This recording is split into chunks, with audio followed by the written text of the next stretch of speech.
안녕하세요. 오늘의 데일리 뉴스레터에 오신 것을 환영합니다. 1. 로켓 발사체를 무한정 발사하는 능력. 2. 러시아와 독일 기술이 패배했습니다. 3.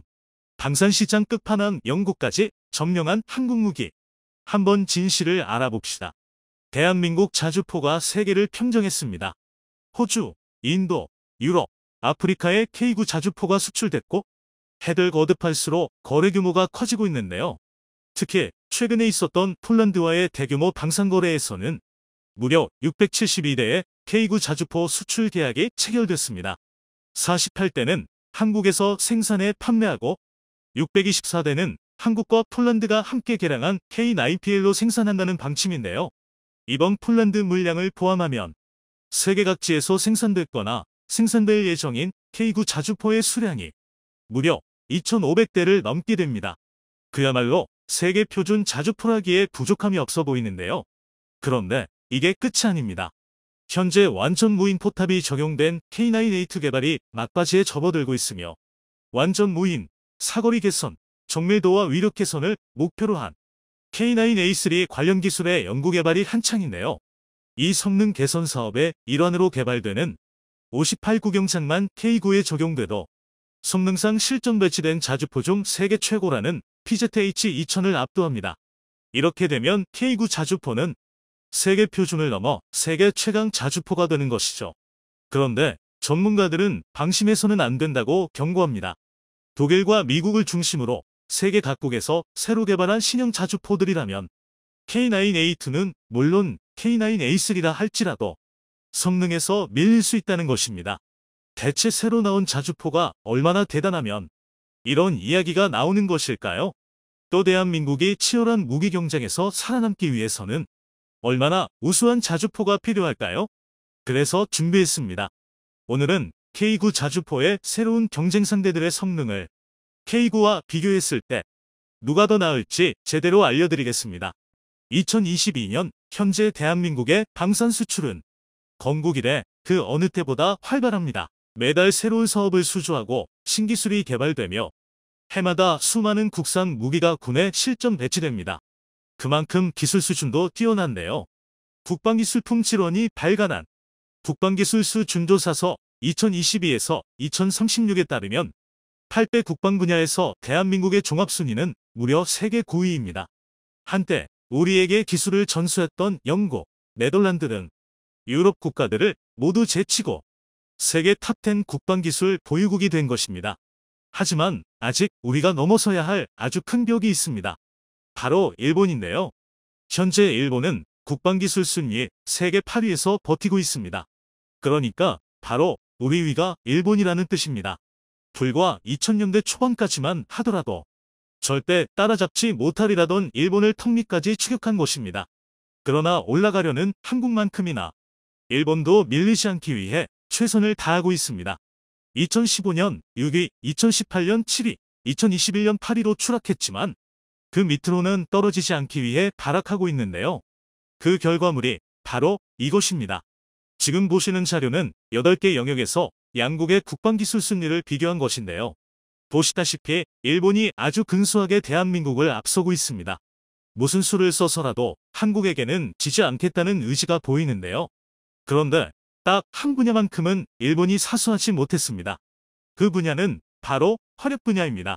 그 중에서도 화포기술에서 한국의 우세가 두드러집니다. 미국, 독일, 러시아의 뒤를 이어 세계 4위의 화포기술로 세계 9위에 불과한 일본을 크게 따돌렸는데요. 그리고 이런 한일 간 화포기술 격차를 상징하는 무기가 바로 K9 자주포입니다.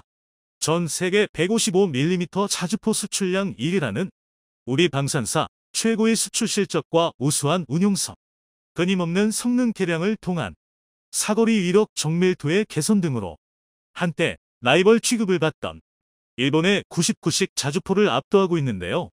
일본이 새 포탄을 개발했다고 기뻐할 때 한국은 개량형 K9를 출시하는 개발 속도의 격차 탓이 컸습니다. 일본과 이렇게 격차가 벌어진 것은 한국의 끊임없는 RD 때문입니다. 한 해 정부가 지출하는 RD 예산에서 국방 RD가 차지하는 비중을 퍼센트로 따졌을 때 한국의 국방 RD는 15에서 20% 수준입니다. 2019년에는 16.3%였는데 이는 OECD에 포함된 경제 강국 중 3등에 해당하는 수치입니다. 그런데 금액으로 따지면 2등인 터키의 국방 예산은 우리의 절반조차 되지 않습니다. 따라서 한국의 국방 RD 투자 규모는 OECD 내에서 미국 바로 다음입니다. 하지만 그렇다고 세계 2등은 아닙니다. 중국, 러시아, 인도 같은 변수가 있기 때문이네요. 그래도 국가 규모에 비해 국방기술 연구개발에 엄청난 예산이 투입된 것은 분명한 사실입니다. 반면 2019년 일본의 국방 RD 투자는 일본 정부가 사용한 전체 RD 예산 규모의 3%에 그쳤습니다. 여기서 더 놀라운 것은 이조차도 높게 잡은 수치라는 것입니다. 일본 정부의 예산 중 상당수가 국채 이자로 빠져나가고 있어서 한일 국방 예산이 거의 엇비슷하다는 것을 고려하면 한국이 일본보다 국방기술 발전에 5배 이상 투자한다는 해석도 가능한데요. 이런 숨겨진 이유 때문에 한국이 일본을 바싹 추격할 수 있었던 것입니다. 그런데 한국의 이런 투자가 얼마나 대단한지는 다른 나라들과 비교하면 더 잘 알 수 있습니다. 2020년 전후로 독일, 프랑스는 자국 예산의 5에서 6%를 국방 RD에 투자했습니다. 이는 우리의 절반도 되지 않는 수치인데요. 심지어 이탈리아는 전체 RD 예산 중 불과 0.5%를 국방에 투자했습니다. 이 때문에 전통적으로 방산이 강했던 유럽 국가들의 국방기술 역량이 크게 떨어졌는데요. 그 결과 일본의 99식 자주포처럼 한국의 K9보다 우수하거나 엇비슷하다던 프랑스의 세자르, 스웨덴의 아처, 영국의 AS90은 한국이 K9A2의 양산을 준비하는 동안 제자리에 머물렀습니다. 이런 기술 격차가 K9의 대박 신화를 만들어낸 것인데요. 하지만 이런 노력에도 불구하고 아직 한국이 꺾지 못한 세 나라가 있습니다. 바로 미국, 독일, 러시아입니다. 미국의 화포 기술을 100점이라고 할 때 한국의 화포 기술은 86점에 불과합니다.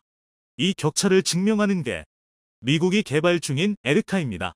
에르카는 사거리 개선 화포 포병의 약어로 미국이 추진 중인 차세대 155mm 자주포 개발 사업입니다. 이 사업의 주인공은 M109A7 차체 위에 신형 58 구경장포를 탑재한 신개념 자주포 XM1299 자주포인데요. 로켓 추진 포탄 XM1113, 탄과 슈퍼장약 XM654, 탄도 수정 신관 BJK 등 각종 첨단 기술을 활용해 2020년 12월에 사거리 70km를 달성했습니다. 또 발사속도 역시 분당 최대 열발 사격이 가능한 것으로 알려져 있는데요. 이는 곧 개발이 마무리될 K9A2보다 발사속도에는 동등하고 사거리 면에서는 압도적인 수준입니다. 심지어 이에 더해 장약량 증가에 따른 약실 압력 증가와 그에 따른 사격 충격량 증대에 대처하기 위해 크롬 도금을 통한 포각 내 내마모 처리까지도 했을 가능성이 큽니다. 이렇게 되면 그야말로 첨단 자주포라 할 만한데요. 그런데 놀랍게도 미국은 이렇게 대단한 자주포를 2023년부터 실전 배치합니다. 2023년 18문을 배치해 70km 포병 체계를 갖춘 뒤 2024년까지 자동장전 장치와 램제트탄의 개발을 마무리지어 최대 사거리가 130km에 달하는 궁극의 자주포를 완성하겠다는 것입니다. 하지만 마냥 손만 놓고 다른 나라의 추월을 그냥 보고만 있을 대한민국이 아닙니다. 현재 대한민국의 화포 기술은 몇몇 분야에서 미국보다 우수한 게 사실입니다. 그 이유는 지난 20여 년간 미국이 전면전보다 게릴라전에 신경 쓰면서 39구경장 M109A6 팔라딘 자주포에 머물던 사이 한국은 52구경장 K9를 2번이나 개량해 K9A2를 만들었습니다. K9A2는 완전 무인화된 포탑을 통해 분당 10발의 발사 속도를 안정적으로 유지할 수 있습니다. 이에 반해 미국의 XM199는 아직 자동장전 장치를 탑재하지 못했습니다. 또 차체의 성능도 차이가 큽니다. XM1299는 제한된 예산 때문에 M109 차체를 재활용하는데요. 이 M109 차체보다 우리 K92 차체가 훨씬 우수합니다.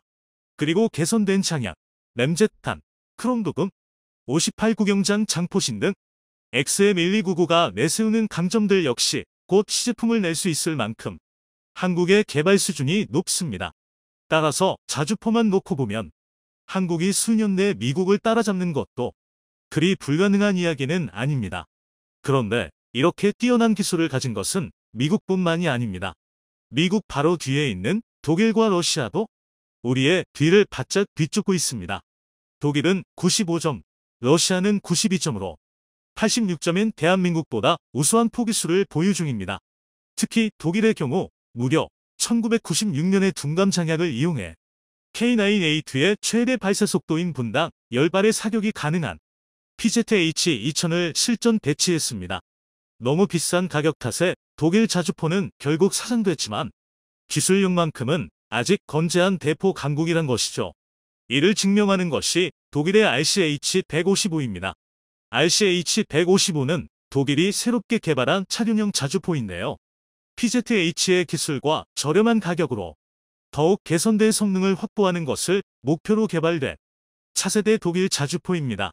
그래서 독일은 이미 많은 수량이 양산되어 성능이 입증된 복서 장갑차 차체, 새로 개발한 52구경장 155mm 포탑인 AGM 모듈을 어디서 만들었는데요. 그런데 흥미로운 것은 성능이 미쳤습니다. 전차처럼 움직이며 쏘는 기동간 사격이 가능합니다. 그리고 고작 2명이 운용함에도 분당 9발 발사가 가능하고 시속 100km로 기동할 수 있습니다. 뿐만 아니라 불카노나 엑스칼리버 같은 정밀요도 포탄도 자유자재로 사용할 수 있는데요. 심지어 독일은 엄청난 자주포에 뒤이어 69경장 포신의 해발까지 진행 중입니다. K92 K9A2로 PZH-2000을 꺾었지만 아직 독일의 대포 기술을 꺾기에는 한 수 모자란 것입니다. 게다가 독일뿐 아니라 러시아도 문제입니다. 러시아는 무려 2002년에 이연장 152mm 자주포를 개발하겠다고 선언했습니다. 그것이 바로 2S-35 칼리차인데요. 칼리차는 이연장 152mm 포를 이용해 이론상 분당 36발이라는 정신나간 발사 속도를 달성할 수 있으며 사거리 역시 70km에 달합니다. 게다가 포뿐 아니라 종합 성능도 괴물 같았습니다. 자주포 주제에 1500마력 엔진을 탑재해 70발의 포탄을 싣고도 80km의 최대 시속을 달성했습니다. 과연 러시아가 이런 괴물을 만들 수 있나 의심될 정도로 강력한데요. 하지만 과거 소련 시절 포 한쪽당 분당 45발 속사가 가능한 이연장 130mm 항포 AK-130을 개발한 전적이 있는 러시아의 주장이었기에 많은 이들이 정말 가능할 것이라 믿었습니다. 이 때문에 국내에서도 미국, 독일, 러시아는 한국이 절대 못 이길 것이라 생각한 것입니다. 그런데 반전이 일어났습니다.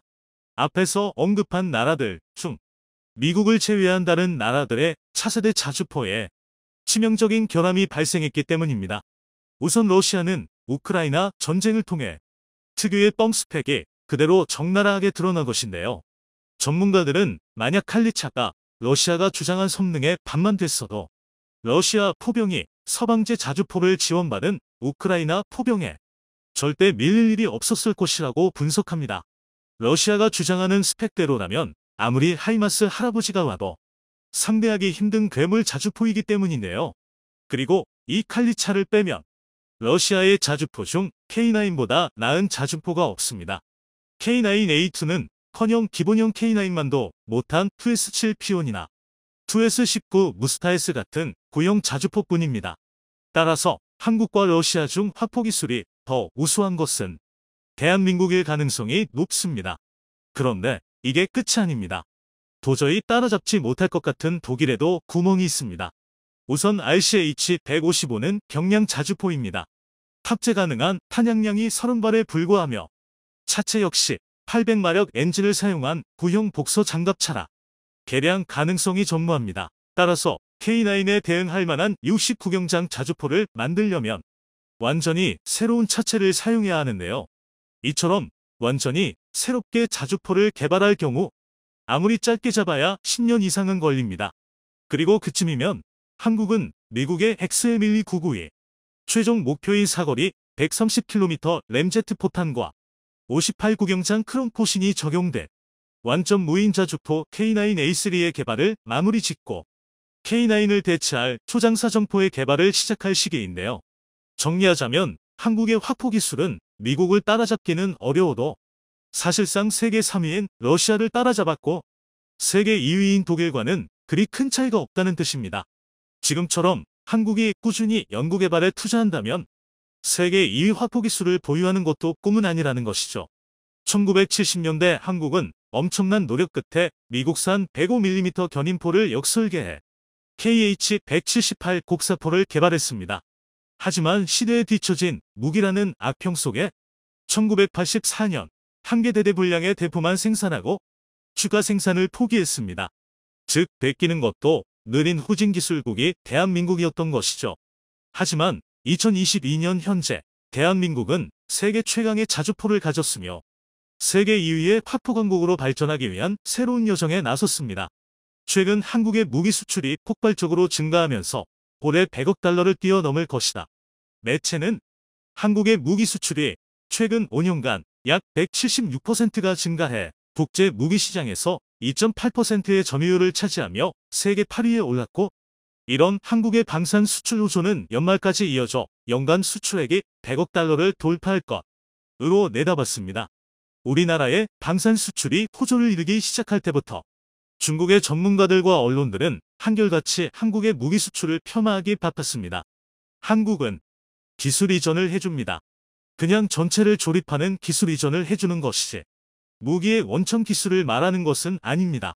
한국은 원천 기술이 없으니까요. 그러니 전체를 조립하는 기술을 이전해주는 겁니다. 심지어는 조건 없이 이전해주기도 하고 생산 라인을 깔아주기도 합니다. 비록 한국은 대형 무기를 만드는 전체 생산 라인과 연구 제작 시스템 그리고 개발 능력은 없지만 조립과 설계 제조 및 원가라는 장점은 분명히 갖고 있습니다. 저렇게 조립하는 것은 그냥 다른 사람의 부품과 기술을 가져와서 어찌됐든 만들어서 그 기술과 제품을 공급하면 그만이니까요. 그런데 우리나라가 작년부터 영국 육군의 기동화력 체계 MF 피자주포 획득 사업에 제안을 받으면서 영국 정부와 현지 방위 산업 관계자들로부터 주목을 받기 시작하자 중국이 바짝 긴장하고 있는 모양새입니다.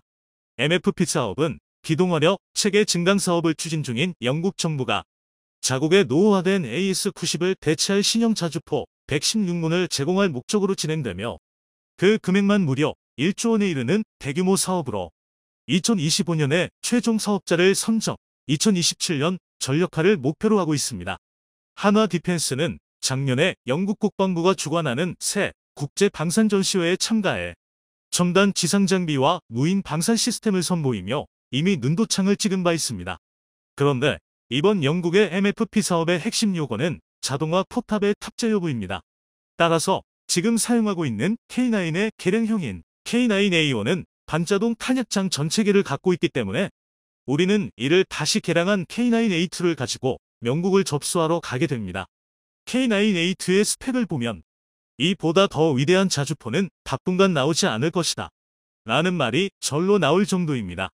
기존의 K9A1의 탄약 운용 시스템은 반자동 또는 수동이었지만 K9A2에서는 탄약 장전 시스템을 완전 자동화해서 버튼 하나만으로 사격이 가능할 수 있도록 자동화했습니다. 즉 좌표만 입력하면 포신이 자동으로 작동되며 포탄과 장약도 자동으로 장전되게 되는데 이를 통해 정지 상태에서는 30초 내에 사격이 가능하게 되며 이동 중에도 1분 안에 포탄을 쓸 수 있게 됩니다. 이렇게 자동 장전되는 완전 자동 장전 장치 덕분에 기존 5명의 승무원은 절반으로 줄어들게 되어 인력 감축의 이점까지 얻게 됩니다.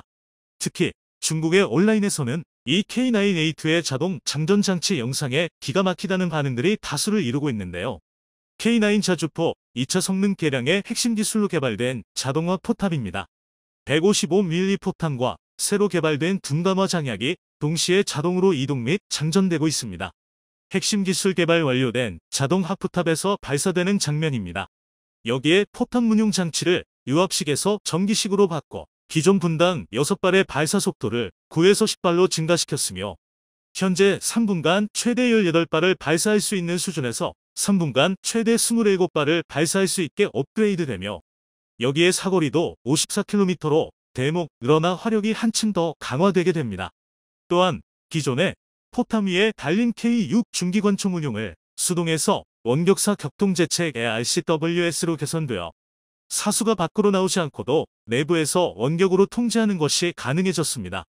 게다가 복합 소재 고무궤도를 장착해 기동성 향상까지 얻게 되었습니다. 한화 디펜스는 방산의 본고장, 군수산업의 선진국인 영국을 제패하기 위해 지난 9월 레오나르도 영국법인 레오나르도 UK와 피어슨 엔지니어링 그리고 세계 최대 방산 기업인 도키드 마틴의 영국법인 락히드 마틴 UK까지 공식 합류한 팀 선도를 이미 출범시켰습니다. 그리고 지난 30일 팀 선도는 트위터를 통해 오는 22일부터 23일까지 영국에서 열리는 DVD 포럼 2022 전시회 참가를 위해 K9A2가 영국에 도착했으며 한화 디펜스는 유럽 최초로 최신 K9 썬더 자주포를 전시한다 라고 밝혔습니다. K9은 우리나라가 독자 기술로 개발한 자주포로 52구경장 자주포로는 독일에 이어 전 세계에서 두 번째로 개발한 한국을 대표하는 무기입니다. 2000년에서 2017년까지 세계 자주포 시장의 48%를 차지했으며 최근 노르웨이, 호주, 이집트, 폴란드와의 수출 성공에 힘입어 지금은 65%의 점유율을 차지하고 있는 그야말로 천하를 통일한 적수가 없는 무기라 할 수 있습니다. 이러니 올해 4월 중국의 한 군사 전문가는 인정할 것은 인정해야 한다는 이례적인 말을 하기도 했습니다. 최근 한국의 K9 썬더의 판매가 심상치 않습니다. 터키, 인도, 이집트, 호주, 핀란드와 연달아 계약을 체결하는가 하면 이제는 서방 국가의 본진인 영국의 차세대 자주포 사업 입찰에 뛰어들었습니다. 세계가 한국의 K9을 차세대 자주포로 지켜 세우는 것에 대해 많은 이들이 떨떠름해합니다. 원인이야 다들 아시잖아요. 하지만 모두들 이게 기분 나쁘다며 이 사실을 받아들이려 하지 않는데 하지만 한국의 K9이 잘 팔리는 것은 사실입니다. 중국 언론들은 작년 6월부터 끊임없이 이번 한국의 영국 자주포 시장 공략과 관련한 뉴스를 내보내고 있습니다. 만약 우리가 이번에 방산 선진국인 영국을 뚫는다면 중국은 앞으로 한국산 무기를 비난할 명분을 잃게 될 것이며 만약 우리가 이번에 방산 선진국인 영국을 뚫는다면 중국은 앞으로 한국산 무기를 비난할 명분을 잃게 될 것이며 영국의 자주포를 판다는 것 자체가 우리나라 무기의 우수성을 전 세계에 알리는 계기가 되면서 자연스럽게 자국의 무기와 비교가 되기 때문입니다. 일반 수출과는 달리 방위산업의 수출의 의미는 국가의 생존을 타국에 의지한다는 것이며 이는 국가 간 신뢰, 믿음이 최고점에 이르렀을 때 가능한 것으로 한국이 끊임없는 무기 수출을 통해 동유럽을 비롯한 유럽 국가들과 더욱 더 강한 동맹의 힘의 연대를 과시하는 것. 중국에게 좋은 점은 없기 때문입니다. 한국의 K9A2가 특별한 일이 발생하지 않는 한 영국 입찰에서 순조롭게 우위를 점할 것이다. 현재 한국산 자주포와 경쟁할 상대를 찾기가 어렵다. 라는 뉴스를 일찌감치 내보내기도 했습니다. 해당 내용을 접한 중국 네티즌들은 어떤 반응을 보일까요? 고위 내부 자동 잠전 모습을 보니 불티나게 팔릴 것 같아. 발사 라인을 포탑 후미로 옮긴 것 같은데 로봇 2대가 같이 포탄을 전달하는 건 봐. 살벌하다 진짜. 한국의 저 자동 잠전 장치를 보니 진짜 자주포가 온지 이제야 알겠어. 그럼 위에? 연필도 포병전에서 북한이 2차 대전 때나 쓰던 견인포도 이기지 못했는데 딱 봐도 지금 한국산과 경쟁할 서양의 자주포가 없어. 비교 자체가 의미 없다는 말이야. 저 자주포를 포함해서 한국산인 몸발의 것들이 있단 말이야. 배울 점이 있어. 정말 기가 막히네. 자동화가 장난 아니네. 가볍게 볼 물건이 아니야. 전쟁 터지면 저렇게 복잡하게 잠전하는 거 별로인데. 키보드 워리어들은 K9 봤으니 그래도 북한의 포트는 이기지 못한다고 또 떠들어야지. 장난 아니네. 하이레벨이야. 역시 세계 판매량 1위라서 그런가? 물건이네. 우리나라가 이번 영국의 MFP 사업에서 결실을 이뤄낸다면 방산 선진국 영국을 넘어 유럽 전역으로 진출할 수 있는 유리한 고지에 오를 수 있게 될 것입니다. 전 세계로 판매되는 우리나라의 이런 무기들이 전쟁이 발발한 곳이 아닌 전쟁을 막을 수 있는 유용한 도구로 사용되기를 바랍니다. 영상이 도움이 되셨다면 구독과 좋아요 부탁드리며 오늘도 감사합니다. 최고로 멋진 하루 보내시길 바랄게요.